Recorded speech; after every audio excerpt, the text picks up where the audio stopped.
जायज था और जो बिल्कुल अप्रोप्रिएट था। बट डोनाल्ड ट्रंप की हम बत्ती लग गई। डोनाल्ड ट्रंप कह रहा, भाई भारत कह रहा हमारे पास तुमसे मिलने का टाइम ही नहीं था। भैया भाड़ में जाओ, who the hell are you. यहां से पुतिन कह रहा तेरे पास मिलने का हमें टाइम ही नहीं है। इसराइल में जेडी वेंस धूम धमाके भागा है। जेडी वेंस की इतनी हालत बुरी हुई, उनको मार्को रूबियो को मैदान में उतारना पड़ा। मार्को रूबियो से मिल रहा है बेंजामिन नेतन्याहू से फ्राइडे में, वो हम आगे कवर करेंगे।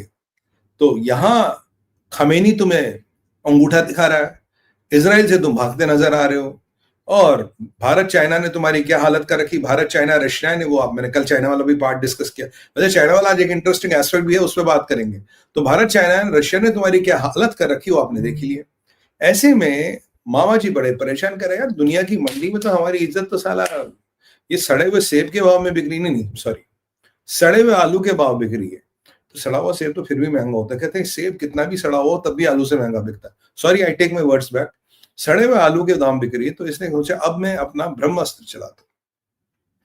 ब्रह्मास्त्र इसने चलाया, इसने रशिया की दो बड़ी कंपनीज रोजेनेट और लिवोव, इस पे सैंक्शंस लगाए।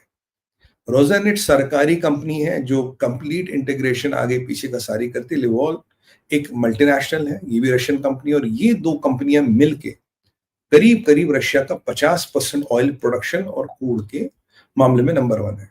मैं आपको शुरू से गेम समझा रहा हूं। ये सारा गेम का सूत्रधार सऊदी है, ये सारे गेम का सूत्रधार अरामको है, ये सारा मिडिल ईस्ट का खेल है।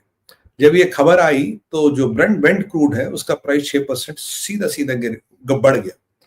15 महीनों में 6% 5% प्राइस नहीं बढ़ा। इस चीज के आते ही बढ़ी। मैंने आपको बोला अल्टीमेटली क्या था, अगर भारत रशिया का क्रूड नहीं लेगा, फायदा किसको? फायदा सऊदियों को, फायदा मिडिल ईस्ट ऑयल को। तो वो भारत को, चाइना को मिडिल ईस्टर्न ऑयल पे डिपेंडेंट करना चाहता है। कहानी ये है, और हम कहते हैं मिडिल ईस्टर्न ऑयल पे डिपेंडेंट नहीं रहेंगे। अब इसने दो कंपनियों पे सैंक्शन लगा दिए। सैंक्शन इसका आखिरी हथियार है। ब्रेंट क्रूड बढ़ गया, और ब्रेंट क्रूड बढ़ा तो सबसे जो पहली चपत लगेगी अमेरिका को लगेगी। और इसका शेल गैस का भी मसला है कि देखिए $66 पर बैरल चला गया, मैंने लास्ट देखा। अगर 65 से नीचे आएगा तो शेल गैस अनवाइबल है। तो वहां शेल गैस वालों का भी से भी पैसे खाए होंगे, या सऊदियों से तो पैसे खा ही रहा है। भाई आजकल तो ये अरब शेखों का भाई वो गुलाम है। जो अरब शेख बोलते वो होता है आजकल। अमेरिका को तो अरब चला रहे, मिडिल ईस्ट से चल रहा है आजकल अमेरिका। तो यहाँ प्राइस बढ़ गया और यहाँ विकट समस्या बढ़ गई। पहले हम बात करेंगे कि पुतिन ने क्या कहा, और फिर भारत पे क्या इंपैक्ट होंगे ये भी बात करेंगे, चाइना पे क्या इंपैक्ट होगा इस पे भी बात करेंगे। पुतिन ने कहा, बोला यार हम ये सैंक्शन वैंक्शन से डरने वाले नहीं है, हमारे पास विकल्प है, हमारे ऑयल इंडस्ट्री स्ट्रांग है, and we know how to evade sanctions, हमें सैंक्शन इवेड करने आते हैं। मारिया जो उनकी प्रवक्ता, उन्होंने भी कहा Russia knows how to evade sanctions, क्योंकि अभी पिछले महीने का डाटा आया है, all time high crude shipments by shipping Russia ने भेजी। जहां पाइपलाइन है वो अलग बात है, जो मेजॉरिटी क्रूड जाता है वो टैंकर्स के थ्रू जाता है। तो रशिया की ऑल टाइम हाई शिपमेंट हुई है। तो रशिया का पुतिन इससे बहुत किलस गया। पुतिन को इतना गुस्सा आया तो किसी ने उनको छेड़ दिया, कहता साहब ये तो तेल वाला कर दिया, कहता ये तो रशिया पे हमला है, इसका जवाब देगा। बोला साहब ये तो टॉमाहॉक मिसाइलों की भी बात कर रहा है ट्रंप, कह रहा 3000 किलोमीटर वाली टॉमाहॉक मिसाइल है, हम देंगे।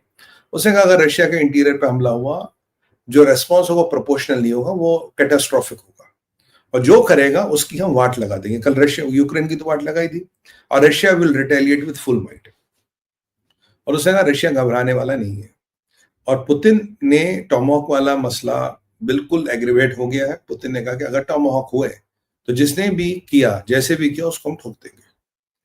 यहां ये सीधी सीधी धमकी ट्रंप को मिली, और उसने बोला देखो यार इससे तो अब पीस वीस तो होने से रही, अब इससे युद्ध ही होगा, युद्ध में ही फैसला होगा। अब यूक्रेन की, मैं आपको कह रहा हूं, आज मेरा प्रेडिक्शन लिख लीजिएगा, यूक्रेन की वाट लगने वाली। कल मैंने आपको एक प्रेडिक्शन किया था, मैंने कहा भाई 6-8 महीने में या उससे कम टाइम में आपको ब्लैक होल्स दिखेंगे सऊदी इकोनॉमी में। फिर रिपीट कर रहा हूं, अब मैं आपको दूसरा प्रेडिक्शन कर रहा हूं कि यूक्रेन की बजने वाली है तबियत से।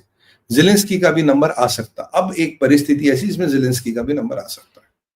और ऐसे में यूरोप बहुत सहमा हुआ, यूरोप की हालत खराब है। आज मैं ट्रंप बहादुर को सुन रहा था, और ट्रंप कह रहा था कि भाई हमने टैरिफ से बहुत पैसा कमाया, we have got trillions of dollars which are practically impossible. जैसे उसने एक नंबर दिया, कुछ 650 बिलियन हमने यूरोपियन यूनियन से कमाया, 350 बिलियन जापान से कमाया, कुछ 280 बिलियन हमने साउथ कोरिया से कमाया। मैंने नंबरों का अध्ययन किया, और पता आप जानते 2024 में जो यूरोपियन यूनियन का एक्सपोर्ट अमेरिका को था वो $687 बिलियन था। अगर $687 का एक्सपोर्ट था और अब कभी भी यूरोपियन यूनियन पे टैरिफ नहीं लगा, टैरिफ लगने की बातें हुई, उन्होंने ट्रेड डील वगैरह नेगोशिएट की, तो अगर टैरिफ लगा ही नहीं, यूजुअली टैरिफ 1 से 2% लगता है उनके मोस्ट ऑफ द गुड्स पे, तो 687 बिलियन के ट्रेड पे 680 बिलियन इसने कैसे कमाए?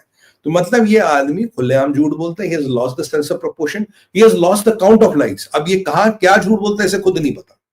अब जापान का भी $350 बिलियन हमने कमा लिए, साउथ कोरिया से $200-250 बिलियन कमा लिए। अब आप बोलोगे सुमित भाई आपको नंबर याद क्यों नहीं?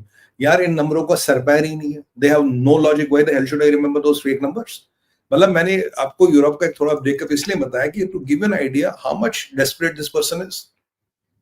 कह रहा, we got trillions of dollars, we got trillions of, trillions आ ही नहीं सकते भाई। तुम्हारा एक्सपोर्ट 2 ट्रिलियन का है, तुम्हारा इंपोर्ट एक्सपोर्ट 2 ट्रिलियन का, तुम्हारा इंपोर्ट 1 ट्रिलियन का, ये अमेरिका का टोटल हिसाब, तो इसमें ट्रिलियंस कहां से होंगे? और अगर टैरिफ देगा भी तो अमेरिकन इंपोर्टर देगा ना, वो जापान थोड़ी बेच रहा है, नॉर्थ कोरिया या साउथ कोरिया जिसकी ये बात करा, साउथ कोरिया थोड़ी बेच रहा है, यूरोपियन यूनियन थोड़ी बेच रहा है। आपका एक्सपोर्टर पैसे भरेगा ना, आपका इंपोर्टर पैसे भरेगा। तो ये क्या लॉजिक है ट्रम्प का? ये तो मैथमेटिक्स को भी डिफाई करा, ये नंबर्स की अंक गणित को भी अब डिफाई करा, ये इसका यूएसपी है। आगे चलते, तो ये इसकी अंक गणित है, तो अब इसने लगा दिया। तो पुतिन बहुत गुस्से, पुतिन कह रहा है यार अब इसका जवाब मिलेगा, यूक्रेन में अब कोई पीस डील वगैरह नहीं होगी, जो होगा देखा जाएगा। अब यूक्रेन पर होने वाला ताबड़तोड़ हमला और जेलेंस्की की लगने वाली है वाट। फिर अब भारत पे क्या इंप्लीकेशन होगा? भारत और चाइना में भी इसको लेके काफी अस्थिरता आ गई है, क्योंकि भारत करीब 36 से 40% क्रूड जो रशिया से खरीदता है, चाइना करीब 20% या 20 से 25% जो भी, पर उनका क्वांटम ज्यादा है। वॉल्यूम परसेंटेज वाइज कम है पर वॉल्यूम ज्यादा है। अब पीछे ओपेक ने प्रोडक्शन कम कर दी थी कि भाई इतनी डिमांड ही नहीं मार्केट में, प्रोडक्शन करके क्या करोगे? अगर ये सैंक्शन लगे और रशिया तेल नहीं दे पाया तो अपना 50%, यानी कि अभी हम 40% रशिया से खरीद रहे, तो अगर वो 20% हमें कहीं और मूव करना पड़ा, it's hell of a job, it is going to be a nightmare, और ये तेल बहुत महंगा आएगा। तो ये रशियन कीमतों पे नहीं आएगा, ये बहुत महंगा तेल आने वाला है, और कहीं ना कहीं भारत की अर्थव्यवस्था पे काफी इसका असर पड़ने वाला है। तो क्या रशिया इसको इवेड करेगा, या पुतिन कोई ऐसा जवाब देगा कि ट्रंप की गीली हो जाएगी और चुपचाप वाके व्हाइट हाउस में बैठ जाएगा? ये एक बड़ा असमंजस है। चाइना 20% है पर वॉल्यूम हमसे ज्यादा, उनका 20% है पर चाइना का कंजप्शन ज्यादा है, इसलिए वॉल्यूम ज्यादा चाइना में भी। अब आगे यार हम क्या करें, कहां से लाए तेल? और विडम्बना ये देखिए, मैं आपको शुरू से कह रहा हूं, दुनिया में सबसे ज्यादा तेल अभी है वेनेजुएला के पास, उस पर सैंक्शन लगे हैं।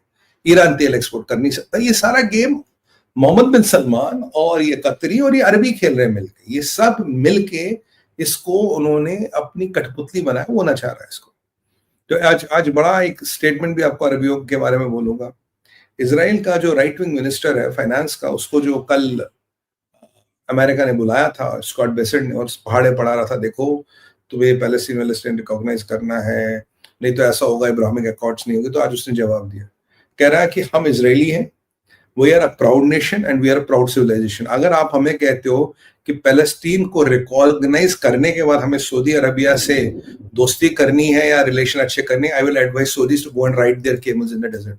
मैं भी कहता हूँ ऊंट पे चढ़ के सवारी करो, चढ़ो ऊंट पे, अबे ऊंट पे चढ़ के आ जाओ ना पाकिस्तानियों के लिए जंग लड़ने। तो ये बोला ऊंट पे चढ़ के सवारी करो, वाह मेरे दिल की बात कह दी आपने, very good, I am happy.